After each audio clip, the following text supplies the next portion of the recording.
It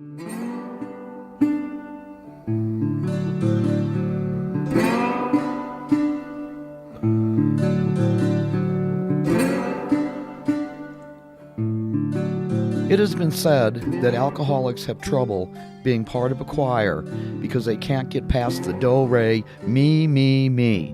Well, this is a story about me. Hello, my name is Mary, and I am an alcoholic. Since high school, drug and alcohol use have always played a big role in my life. One night, when I was almost 50, I found myself all alone, lying on the living room floor in a pool of blood, vomit, urine, in an alcoholic blackout.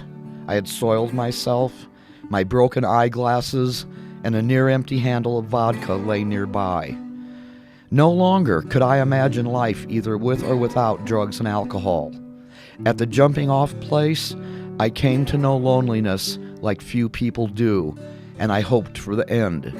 It was my dark night of the soul. While staying with a Cherokee family in southern Missouri, I was taken into a sweat lodge where I felt as if I could literally catch on fire from the crushing heat generated by the white-hot rocks. I was afraid and cried out in prayer, pleading for relief from the anguish of my alcoholic hell. And I experienced a vision. An eagle appeared to me and looked me deep in the eye, and in that moment, I knew down to my bone marrow that my prayers had been heard. Later, a feather was found near the place where I had been sitting. This drawing was done by me in honor of what I had seen, and in my moments of doubt and human weakness, I always recall that my prayers were answered. Through the grace of a benevolent Creator, I recovered and have not had a drink or narcotic drug in more than 3 years. This photograph with one of my favorite trees is a magnificent example of a classic maple in autumn. The leaves turn shades of glorious gold with hints of burnt orange, burgundy, deep forest green, and chocolate brown. Through its perennial transformation, the tree strengthens my faith and hope. I survive because of its gift of oxygen, and in turn, I give life back to it.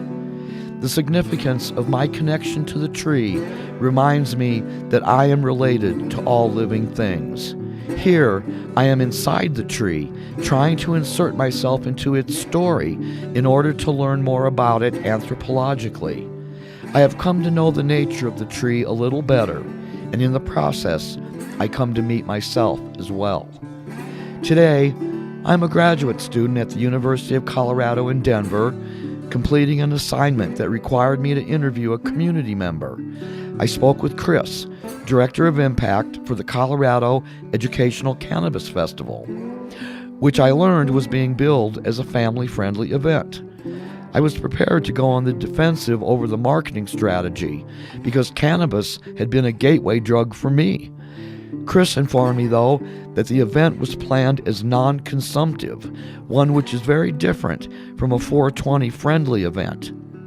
Because I had personally crossed the line into addiction myself, I realized I was limited in my understanding of recreational drug use as an acceptable activity for many other people, just no longer acceptable for myself. Vaya con Dios to all.